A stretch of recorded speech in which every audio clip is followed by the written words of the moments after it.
cinta yang sempurna itu semestinya bisa mungkin pada saat kita menikah ada ketiga-tiganya gitu ya, atau ketika memasuki gerbang pernikahan ada ketiga-tiganya. Nah, dalam perjalanan tadi saya garis bawahi Pak Arfan mengatakan itu bisa saja kan ya, yang namanya passion, ketertarikan bisa berkurang gitu ya. Betul. Ketertarikan bisa berkurang. Nah, ini sebenarnya ketiga unsur ini tuh bisa ditumbuhkan, bisa bertumbuh terus-menerus nggak sih gitu loh. Dan apa yang bisa membuat ini terus-menerus bertumbuh, Pak Arfan? Iya, jadi memang tugas kita, ya, tugas sebuah pernikahan adalah untuk menjaga tiga hal ini. Karena salah satu unsur saja berkurang, itu akan mempengaruhi kualitas pernikahan itu sendiri gitu. Jadi passion misalnya, gairah itu harus terus-menerus dihidupkan, yang namanya gairah itu.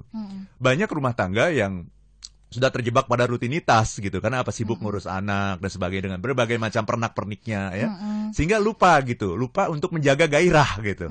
Padahal gairah itu sangat penting untuk dijaga gitu. Perkawinan yang sehat itu adalah perkawinan di mana suami dan istri itu selalu dalam kondisi bergairah gitu, secara seksual. Itu jangan dianggap remeh gitu. Kadang-kadang kan orang menganggap ya udah bertahun-tahun udah biasa lah gitu ya. Nah, banyak rumah tangga yang bubar itu karena setelah bertahun-tahun gairahnya itu padam gitu, gairahnya itu hilang gitu. Jadi ini faktor yang sangat penting gitu ya, menjaga gairah itu ya, passion itu ya. Menjaga intimacy juga ya. Kita harus punya kemampuan untuk tumbuh bersama gitu, growing together gitu. Ya, kalau kita growing together itu kita ngomong sama pasangan kita itu nyambung terus. Ya, jadi kalau Anda apalagi punya lingkungan pekerjaan yang berbeda ya, Anda harus selalu update itu. Selalu update pasangan Anda mengenai apa yang terjadi di kantor Anda gitu ya. Sehingga nyambung terus gitu ya. Ketika kita ngomong itu udah langsung semua udah mengerti gitu, hanya dengan satu dua kata pemahamannya udah sama gitu. Ya, intimacy gitu. Itu harus selalu dijaga. Juga komitmen. Nah, komitmen ini juga harus selalu dipelihara gitu. Karena ketika kita menikah itu sesungguhnya kita itu berkomitmen bukan hanya antara dua orang ya, bukan hanya antara pria dan wanita, tapi melibatkan satu pihak lagi. Yaitu Tuhan gitu. Nah, ini harus selalu kita jaga nih tiga-tiganya. Kalau kita jaga tiga-tiganya ini ya, selalu kita pelihara, kita tumbuhkan, kita cari cara-cara baru.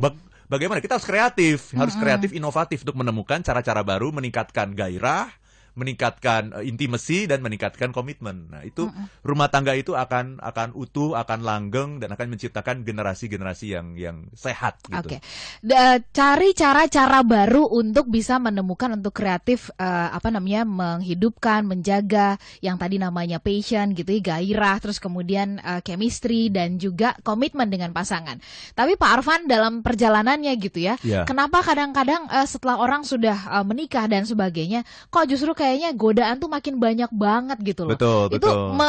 Kenapa demikian gitu ya, pada saat kita memang sudah punya komitmen, sudah ada artinya nih pasangan kita, kenapa justru kok godaannya tuh makin banyak sih gitu yang ada di sekeliling kita. Ini sebenarnya kalau menurut Pak Arfan tuh kenapa? Karena kitanya yang memang gak tahan sama godaan, atau karena memang kondisi di dalam cinta kita yang sudah semakin surut, berkurang, atau bagaimana Pak Arfan? Godaan itu selalu ada. Ya, nggak ada hidup itu tanpa godaan. Baik. Jadi sepanjang masa yang namanya godaan selalu akan ada ya. Akan ada, dan godaan juga sekarang harus dilihat ya. Dengan konteks seperti ini kan, godaan itu kalau saya sebagai pria ya digoda wanita tuh udah dari dulu kan. Ya. Tapi sekarang ini kan juga ada digoda pria. Ini yang baru nih. Bener. Jadi kita harus lihat juga nih. Ya. Kalau saya digoda wanita, itu udah normal. Kalau saya tergoda wanita itu normal. Ya. Itu dulu ya. Nah, poinnya adalah kalau saya tergoda oleh wanita itu menunjukkan bahwa saya masih laki-laki yang normal gitu. Iya kan?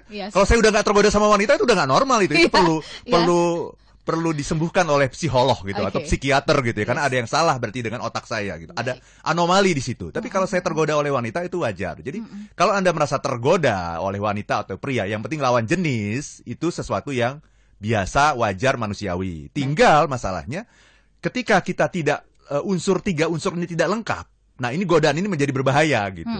Ya, godaan itu menjadi tidak ada apa-apanya kalau ketiga unsur ini lengkap.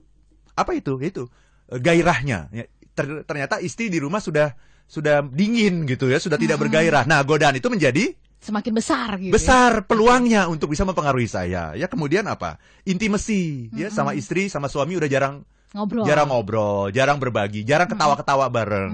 Yang diobrolin selalu hal-hal serius.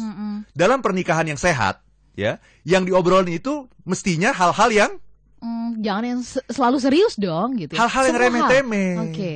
Ya, kalau misalnya cara melihat sebuah pernikahan sehat atau tidak ya, ya Anda ngobrol ya, Mbak Ola ngobrol ya, ajak makan sepasang suami istri, lihat cara mereka ngobrol gimana.